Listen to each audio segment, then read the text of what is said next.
My colleague didn't invite me to her wedding, and it's completely ruined our friendship. One of my work colleagues is a lifelong friend of mine. We lived on the same street growing up, went to the same school, and when I needed a job after graduating university, she made me aware of an opening at the company she worked at. I applied, got the job, and it's been quite a few years since, and we still work together. It's a pretty small company, and quite male-dominated, so after we started working together we became really close. We take all our lunches together, we regularly stop by each other's desks for a chat, and we quickly became known round the office as inseparable. A year ago she got engaged to her long-term partner, and I was ecstatic for her.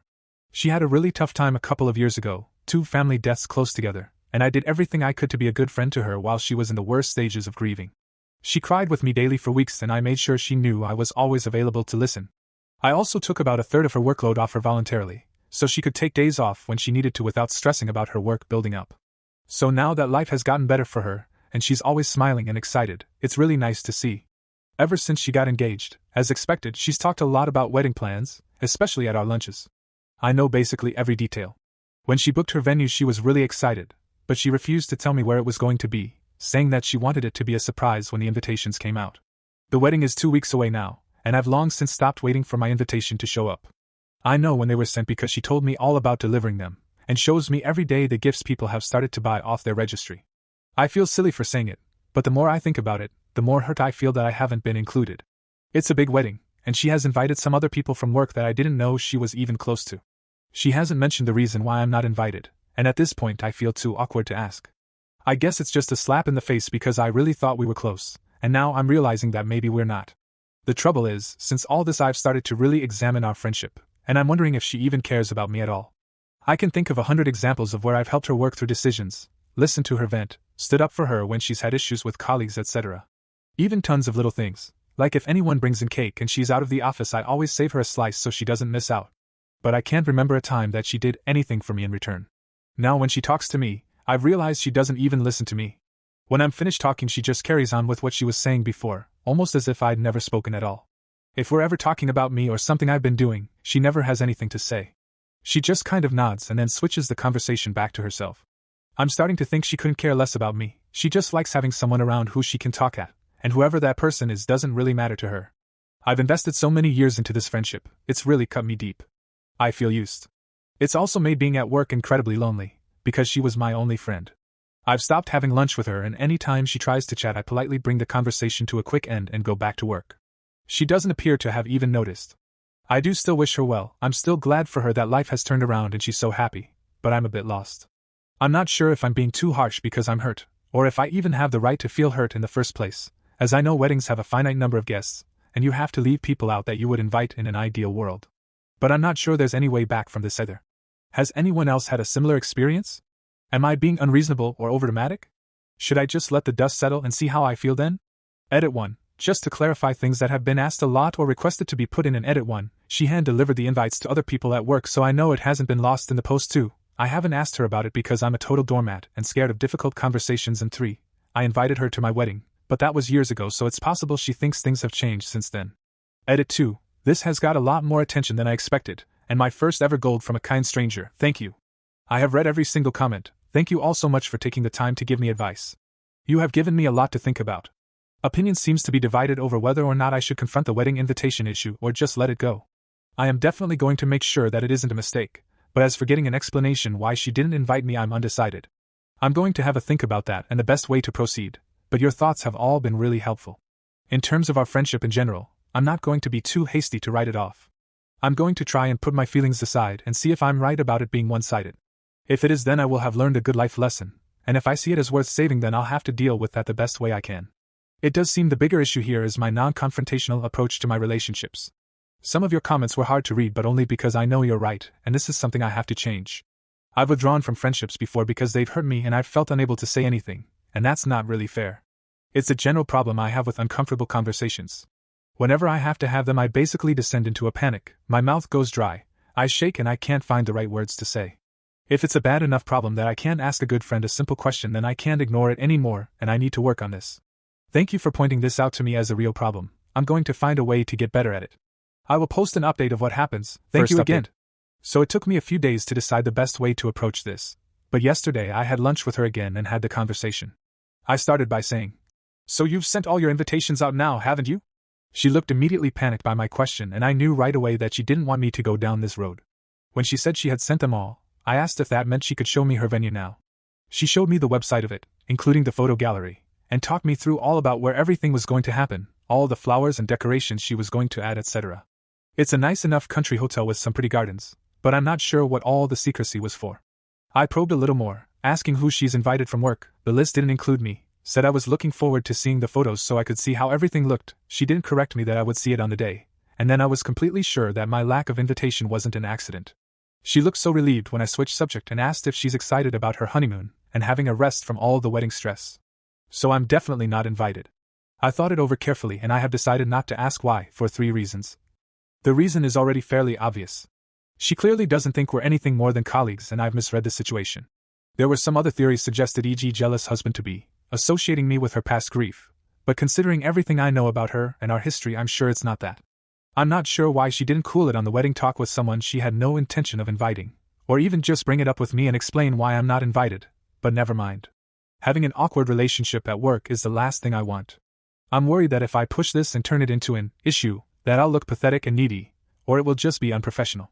I also run the risk of her badmouthing me to colleagues and mutual friends, and I will find it much easier and less messy to handle my own feelings quietly. This is a once-in-a-lifetime experience for her, and I don't want to be the source of drama that dampens her spirits at all. I'd rather just let her enjoy her wedding, make good memories, and not bring her down. And you know, I'm fine with not going. It was never really about getting invited to a wedding, it was more having to face the fact that I'd been naive and taken for granted, and I felt silly that I'd invested way too much in this relationship. That's not all on her, because she was never obligated to be my friend. Talking it through on my previous post actually really helped me work through my feelings. When I went back to work on Monday, I felt much calmer and more detached from it emotionally. I have looked back on our whole relationship, and honestly, she's always been self-involved, entitled, and narcissistic. Being a bride has just made it more obvious, but it's always been there. She's also never given back to me, besides helping me get my job, which of course I'm grateful for, and that she's never been willing to talk me through any problems I've had, and although I help her happily with her work, she says no if I asked her for help in return. She has a few office enemies, and even though I saw her negative traits that caused her to be disliked by some people, I overlooked them and defended her anyway. Now I have put a little distance there. It's quite apparent that she's not a very nice person, and I'm genuinely okay with just moving on. She hasn't really noticed the distance between us so far, or she has noticed and doesn't care / is relieved that I'm giving her space, so I intend to just continue with doing that. If she eventually asks why, or I get the sense that she's trying to rekindle our friendship, then it will be time to clear the air with how I've been feeling. If she doesn't and we just continue drifting, then that's probably for the best. It's sad to lose a friend, and it will probably take me some time to get over it and to become comfortable with the change in our relationship, but I have other genuine friendships, and plenty of colleagues who are lovely people who I can get to know better now. The main thing I really took from my original post, and I'm so glad I did post because I needed some tough love on this, is that my fear of confrontation really needs dealing with. If I can learn how to better speak my mind as things are happening, that will stop things from building and building until I have to have a serious conversation, and it makes what should have been a molehill into a mountain. I also need to figure out how to have difficult conversations without having an anxiety attack, which not only weakens my message but is extremely distressing and puts me off dealing with things and being honest with people. I had a couple of books on assertiveness recommended to me, so I bought them to start me off. I'm also looking into going to a coach, or maybe a couple of therapy sessions at least, to try and better myself. I don't want to hurt other people by doing this, so this has become top priority for me. Thank you so much everyone who pointed that out to me. I was aware of it, but I didn't think it was a problem and figured I'd just be that way all my life. Now I know better. Thank you for being so honest with me. Also thank you to those who talked me through the one-sided friendship issue. I'm a good listener and have always attracted people who need to vent, but I only ever noticed the one-off conversations, and didn't think I was being taken advantage of as a long-term listening ear. I have been examining my other friendships in the last few days, to see if anyone else is using me in the same way, or if I've even been doing this to others and not had the self-awareness to realize. There are a couple of changes I need to make, including a friendship that I need to set some boundaries in, and another one where I've not been giving back to the other person as much as I should have. I have learned a really valuable lesson from this about maintaining healthy relationships, and I'm very grateful for that.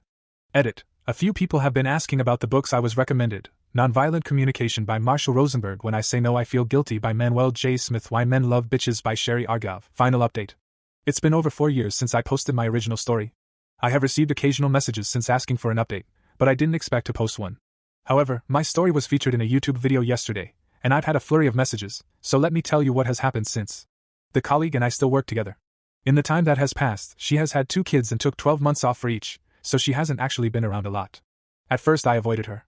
Looking back, I was being petty and giving her the silent treatment. I was hurt, and I wanted to hurt her back. Not my finest hour, but the joke was on me as I don't think she even noticed. But then 2020 happened and we were working from home, then she went on maternity leave, and by the time we were back together in the same office it had all been long forgotten. At this point in time we are friendly. I genuinely hold no grudges, but I understand what our relationship is now. I don't overextend myself, and I don't expect anything more from her than chit-chat. In the meantime, the company has grown a lot, and I have a good group of work friends. We go out for lunch, go to the pub on Fridays, and sometimes hang out on weekends. I have always had some wonderful friends, but now I have a bunch more, and these ones I get to see 5 days a week. One of the people in this group got married 4 months ago. Not only was I invited to her wedding, but also her hen, bachelorette party. I was on the photographer's list for an official photo with her, along with the other work friends she invited, and after a few drinks she gave me a big kiss and said she was so pleased I was there. Another one of them is recently engaged, and although her wedding is a while away, I have already been informally invited, without having to ask. And my colleague has another work friend that she leans on now. When things upset her at work, I'm no longer the person she comes to for a rant or a cry. I'm totally fine with that, because it was an emotional drain. As for me being a doormat, I have grown a lot as a person since then. For a start, you really do just care less as you get older. Hitting 30 did wonders for my self-esteem and inner peace. Secondly, I have grown in confidence. I used to be terrified of letting anyone down, so I overcompensated. It took time for me to realize I am actually a really good friend. The more people I meet who like me just as I am, the safer I feel being authentically me. With this growth and confidence, I started using my voice a bit more, firstly just with little things. When nothing bad happened it got easier. I could speak freely without being afraid of losing friends. There's been no major drama, but I believe if there was I could handle it much better. Some of the messages I've received have been asking for advice, so here's my 2 cents that I learned from this whole situation. Healthy friendships have a balance of giving and taking. If you look back over the history of a friendship, and the balance is unevenly weighted, you should address that. Can you remember the last time you did something thoughtful for a friend? Or they did something for you? Who normally reaches out first? If you live a distance apart, who makes the effort to travel? Who do you spend the majority of your conversations focused on? Would you call them if you were in trouble? And if you did, do you think they would be there for you? Occasionally evaluating your friendships is good for both of you. You don't want to be a taker, but equally you don't always want to be the giver, or eventually the friendship will run its course. Having said that, try to be objective and not hyper-focus on it. If your friend is going through a hard time, they're going to need you a lot, and probably won't have the emotional capacity to give anything back right now. But what are they like in good times? And if bad times hit you, would they step into the giver role for you? That's what counts. 2. Not everyone is going to be your bestie. Some friendships are casual. Some are just for a season. Some dip in and out of your life. Don't expect every friend to be the best friend ever, because that's simply not possible or practical. And there's a lot to be said for these other kinds of friendships. Some people are great fun on a night out, a good person to kill some time with, or they know how to lift the mood and get everyone laughing. These casual friendships might not have much depth, but they also take very little work and investment. You can enjoy people just as you find them, and when life takes you in different directions it isn't painful to lose them. 3. Don't give everything of yourself to everyone. Pick wisely who deserves it. Chances are there are only going to be a handful of people in your life who you can trust and love enough to pour your heart and soul into. And when it's chosen carefully, it means even more, because they're so special to you. If you're currently grieving the loss of a friend who was never really your friend, I just want to give you a big virtual hug. It's not just painful, but also embarrassing and confusing. It makes you question yourself and all your other friendships too. But time heals, and you have true friends just round the corner. Take care of yourselves, X. Subscribe and like the video, thank you.